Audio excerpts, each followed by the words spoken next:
These creators messed with Charlie, aka Penguinz0, and were completely destroyed, starting with Jason Wojo.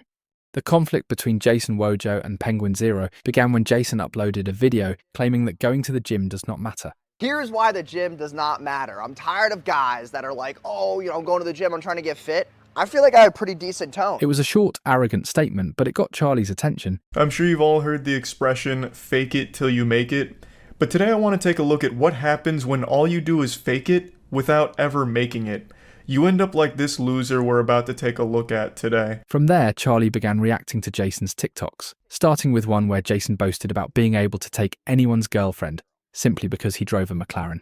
Take you, for example, and me, and we both pull up and we go to your girl. Odds are I'm gonna take that bitch. If you compared me to you, you're not gonna win that battle. Bro's out here rocking that man dark body type and acting like he for some reason be able to take your girl just because he rolled up in a rented McLaren. This guy's entire personality is money. He's like a real life Mr. Krabs, but with even skinnier arms. Charlie also pointed out that Jason Wojo was not wealthy and was most likely faking his wealth. Now, why I don't believe him about the success of his business is because the only thing he shows that's worth money is his car. And that is the only thing worth a lot of money that he's ever shown. So that leads me to believe that it is 100% rented, or he really dumped all of his money into that one vehicle in order to portray himself as a successful businessman. Within just 13 minutes of the video's release, Jason commented, writing, "Keep giving me views, making my reaction video now to this clown." 2 hours later, he followed through, uploading a 25-minute response titled, "This guy's pathetic. Penguinz0 said this about me." He attempted to insult Charlie by mocking how he pronounced McLaren, claiming it proved he lacked status. This part pisses me off because he says the name wrong like 8 times in a row. It's not McLaren, it's McLaren. Okay, so that's how we know this guy doesn't really have a lot of status. He doesn't understand these things. He then began ranting about how he could destroy Charlie in a real fight. The funny part is that I don't need to be in shape. And you know what? I'm going to make this statement in the video.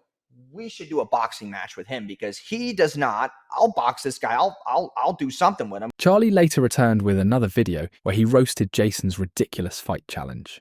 But what if I was to accept his offer? I feel like that would be his legitimate worst nightmare because I am 100% sure he's never thrown a punch in his life, not even in his dreams, because his bones would shatter. And let's not forget, I do keep that big iron on me. And these pythons, they don't play nice. Jason, however, refused to quit. The very next day, he uploaded yet another 40-minute response, visibly angrier and more defensive. Penguinz, whatever his name is. Brother, you have the video up on the screen. What do you mean Penguinz, whatever his name is? You could have just opened your eyes. See, this is the part where it's like, you have a number in your name, so that's why I'm like, I don't know if the 0 means anything. Also, if you get that triggered by the fact that I said that, that's a massive insecurity. However, with comments such as, "This man got his feelings hurt because Charlie spat the truth in his eye and didn't hold back," then he challenges him to a boxing match, as if that'll somehow prove Charlie wrong. This guy's the definition of clout chasing. It was very clear who won. While Charlie completely schooled Jason Wojo for flexing his fake wealth, for this next creator, Charlie wasn't mocking him. He was genuinely concerned for his health. Nikocado Avocado transitioned from a vegan content creator into a full-time mukbanger, eating an average of 8,000 calories per day on camera. His dramatic behavior, rapid weight gain, and constant public meltdowns became a defining part of his content, and it eventually caught the attention of Charlie. Charlie explained that Nikocado's obsession with attention had turned him from a joyful, light-hearted personality into a tragic example of how fame can consume someone completely. What I remember, he was even extremely good at an instrument. I think it was the violin, if I remember correctly. He was a vegan. He was just preaching some really positive stuff. But then he started to notice that the videos that gained a lot of traction were videos where he was just fucking gluttonous and eating 1,000,000 calories per sitting. So he stuck with it. And now he has a couple of channels where he does this pretty much every day, and it's been like this for the last 4 or so years. This is what he used to look like in 2017, and then when the videos really started to gain traction, he gained over 200 pounds. Viewers echoed Charlie's concern, commenting, "You know Charlie is concerned when he's not even insulting him anymore." Kinda ironic how his haters seem more concerned about his health than his fans do. However, instead of listening to Charlie's advice and concerns, Nikocado decided to upload a response video accusing Charlie of profiting off his struggles. Oh, let's look at his thumbnail, shall we?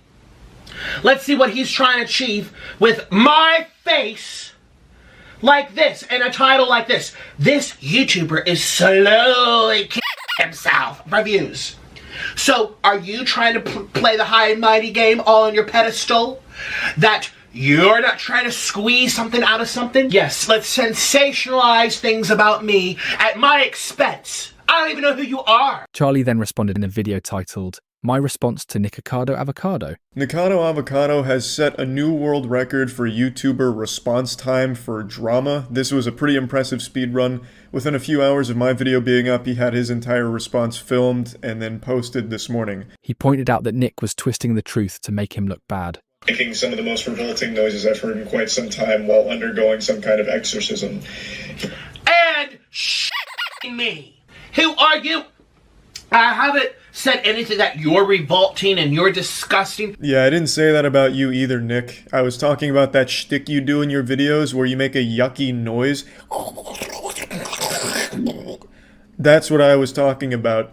And I think you know that, but you tried to use that as a way to spin it like I was calling you revolting and disgusting for your weight or something like that, which I absolutely wasn't. After that exchange, the feud between the two went quiet for nearly 2 years. Then, in 2024, Nikocado shocked everyone when he uploaded a video revealing that he had lost over 200 pounds in just 2 years.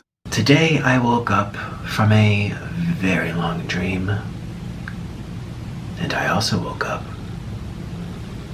having lost 250 pounds off of my body. Charlie uploaded a video praising Nikocado for finally taking control of his health and turning his life around. I made a video like a year ago on a piece of content that Nick dropped where he actually did talk about a weight loss journey that he was going on, and I've kind of just been cheering him on from the sidelines ever since then, just hoping that he'd follow through on that and just to see where it all goes. So to see this come up was not only extremely surprising, just given how much weight he had lost in a relatively short period of time. It's clear that Charlie only wanted to help Nikocado, but for this next creator, Charlie was determined to destroy him for his lack of morals. Patrick Shu, famously known as Tech Lead, saw his reputation crumble after CoffeeZilla exposed his crypto scams targeting his fans. Talk about Tech Lead's Million Token. What is it? What does it do? Who's it helping? I'm going to walk you through all of it, and also, not to give too much away, but I will at the end of this video also crunch the numbers and show you exactly how much money Tech Lead has made with this coin, and the answer is millions of dollars. All from a coin which in my opinion is a clever but massive scam. However, it wasn't until the documentary creator Internet Anarchist received a copyright strike and was doxxed by Tech Lead after releasing a detailed video exposing Patrick's deceptive behavior that it finally caught Charlie's attention. Internet Anarchist made a video kind of just going over the CoffeeZilla vs. Tech Lead saga from a while back, and Tech Lead decided to copyright strike him and openly, on camera, with 4K video evidence, admit to falsely flagging him and abusing the YouTube copyright system. Charlie condemned Patrick's actions as a blatant abuse of YouTube's copyright system. This delusional douchebag attempted to take a victory lap over Internet Anarchist's corpse, gloating about his abuse of the YouTube copyright system. His sensitive little feelings led to the hatred blinding his eyes like cataracts, and him not realizing that he is openly admitting to something you are not allowed to do and can get into big trouble for. Charlie didn't hold back. He mocked Patrick's justification for doxing and intimidation. He's afraid he has to be doxxed if he wants to counter the dispute. YouTube jumps in and says, well, you can also hire an attorney if you want to represent yourself. Well, yeah, this is business, right? People have a complaint against you. You can't just be a nobody and hide behind anonymity, right? You don't even have a real complaint. You have hurt feelings and thinning hair from the stress of being such a whiny loser. This is a ridiculous statement that just because you're in that field, you need to be doxxed. Finally, Charlie gave Patrick a reality check on fair use, explaining that anyone can legally use clips for commentary. Let me go ahead and set the record straight here. They are your videos, sure, but anyone can take those videos and make their own creative pieces about them using clips from them. Charlie completely destroyed Tech Lead for his lack of morals, but he absolutely obliterated this next creator for her terrible parenting. For years, Ruby presented herself as a loving yet strict parent on her YouTube channel, often enforcing harsh discipline. My bedroom was taken away for 7 months and then you give it back like a couple weeks ago. I don't think our viewers know that. You've been sleeping on a beanbag. I've been sleeping on a beanbag since October, and they gave my room back like 2 weeks ago. But that image was shattered when police were called after her 12-year-old son escaped from her house and ran to a neighbour's home. When first responders arrived, They discovered that he was emaciated and had severe rope wounds. They also discovered another starving child still trapped inside the house. The story horrified the internet, and Charlie reacted in disbelief, describing Ruby as a monster straight out of a horror film. The woman behind this YouTube channel, Ruby Frank, is basically a monster out of a horror film. Ruby Frank and her business partner, Jody Hildebrandt, were arrested this week, and they're being charged with 6 counts of child abuse. 6 months after her arrest, she appeared in court, and Charlie quickly called out her excuses and mocking her attempt to justify her actions. So she was saying that she was deceived and had a distorted version of reality that went largely unchecked. She then just starts blabbering to try and prove that she had a distorted view of reality, saying, "I was led to believe that this world was an evil place filled with cops who control, hospitals that injure, government agencies that brainwash, church leaders who lie and lust, husbands who refuse to protect, and children who need abuse." Let me pause real quick. Ruby, if this was your view of the world, why wouldn't you want to rise above that and be the exact opposite of that perspective? While Ruby Franco shocked the world with her horrifying parenting, this next creator disgusted everyone with his creepy behaviour toward women. Bentelect was a popular comedy TikToker with over 11 million followers, known for posting short clips of himself reading Reddit posts and laughing. However, on July the 29th, 2023, Bentelect was exposed for his inappropriate behaviour when creator Jordan Max shared screenshots of their private conversation, revealing that he had invited her to collaborate on a podcast, but cancelled after she refused to make an OnlyFans. The screenshots quickly went viral, and soon other women came forward with similar stories. It didn't take long for the situation to reach Charlie, who addressed it in a video titled, "Huge Loser." I've thrown on the formal attire today because we need to discuss something very important. A huge loser named Bentelect. Big goofball, weirdo, lame-mo, behemoth creep. Charlie highlighted how weird and bizarre Bentelect's messages were. So the pickle video he's referring to is the podcast was going to be a pickle tier list mukbang or something like that. A pickle mukbang. And it was her idea. It was Jordan's idea. And he's now kicking her out because she declined to do an OnlyFans video with him. So he gets real sad and pitiful, like, no, I get it. I just thought it'd be fun, but clearly it won't be fun. I'm gonna do it with someone else then. How about that? After Charlie's video, Bentelect lost over 300,000 followers on TikTok in just a few months. Although he continued posting, his new uploads struggled to pass 30,000 views, despite having more than 3 million subscribers. A year later, Bentelect tried to respond with a video titled, "Penguinz is the Real Creep." Charlie reading strangers' private text messages makes him and his followers more of a creep than me texting a girl. But there's an idiot born every second, and a lot of them are following Moist Critical. But with over 12,000 dislikes and barely 1,300 likes, it was clear whose side the viewers were on. Charlie ended Bentelect's career for being a creep, but this next creator was exposed for something even more disturbing. Colleen Bollinger's downfall began when ex-fan Adam McIntyre came forward, revealing that she had sent him inappropriate messages, and even personal items like lingerie, when he was a minor.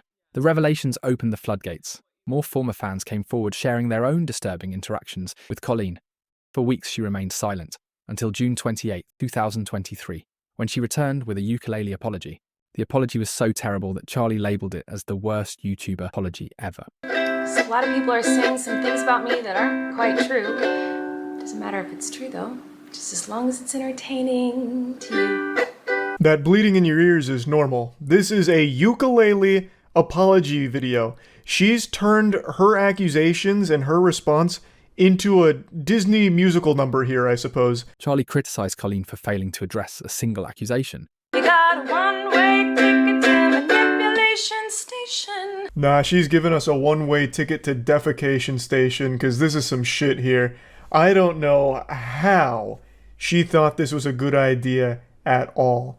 She doesn't even disprove any of the allegations. She just calls it the toxic gossip train, like it's some kind of little musical number out of Magic School Bus. Charlie also mocked the part where Colleen portrayed herself as the victim and accusing her victims of spreading lies for clout. Your goal is to ruin the life of the person you despise while you dramatize your lies and monetize their demise. Once again, this is just like shitting on the victims that have come forward. There are tons and tons of messages as well as videos, like just an overwhelming amount of evidence that's all pretty damning on Colleen Ballinger's behavior from these group chats, as well as just a lot of other things over the years. And in the song, she just reduces that to, I was just a weird loser, sinned and cringe. He further pointed out the absurdity of her statement that her legal team had advised her not to speak, but she decided to sing instead. I've been wanting to come online and talk to you about a few things.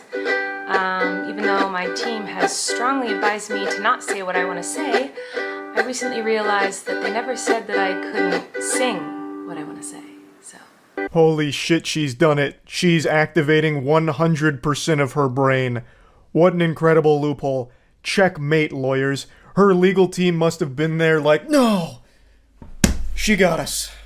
How did we not think of that? We never said she couldn't sing it.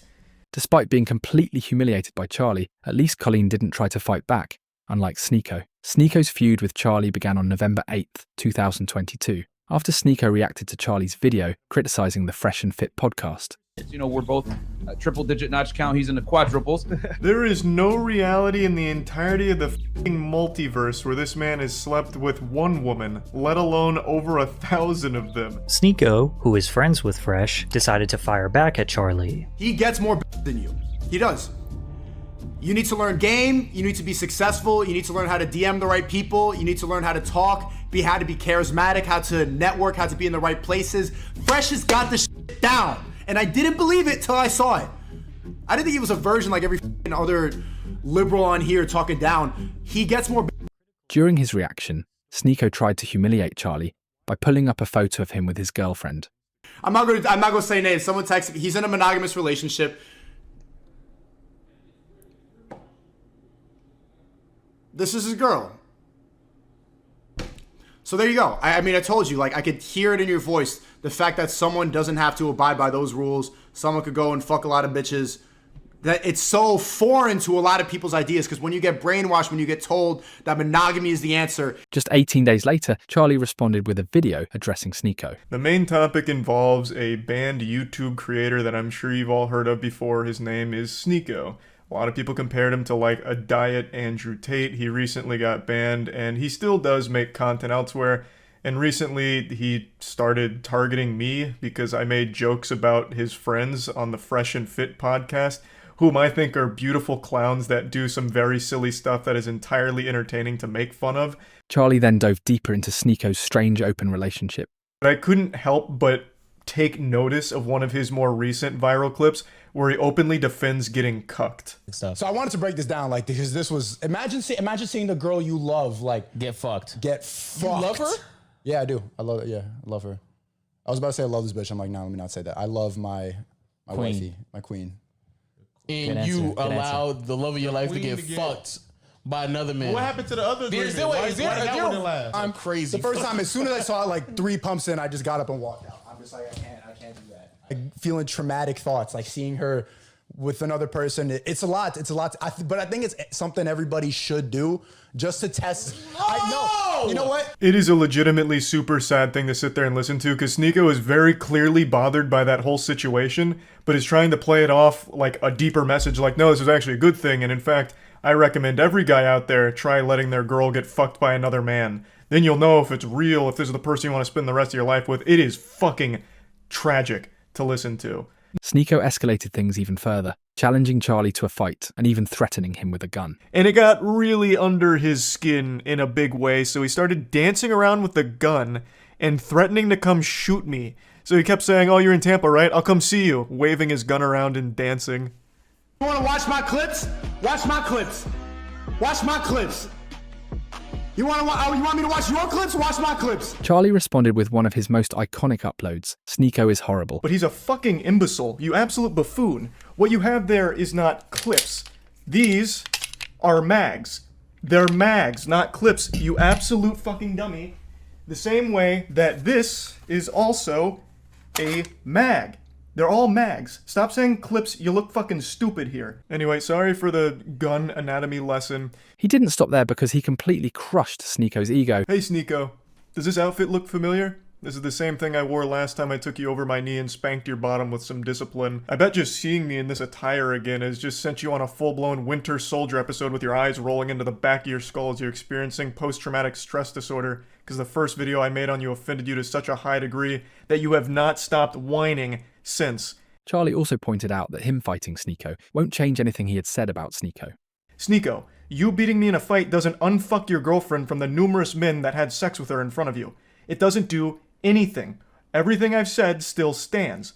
Nothing changes. It doesn't even salvage your ego. After the internet overwhelmingly sided with Charlie, Sneako finally issued a public apology for his behavior, marking the end to the feud. I apologize to Moist Critical for showing a picture on stream of you and your girlfriend. That was not very Christ-like. I'm sorry.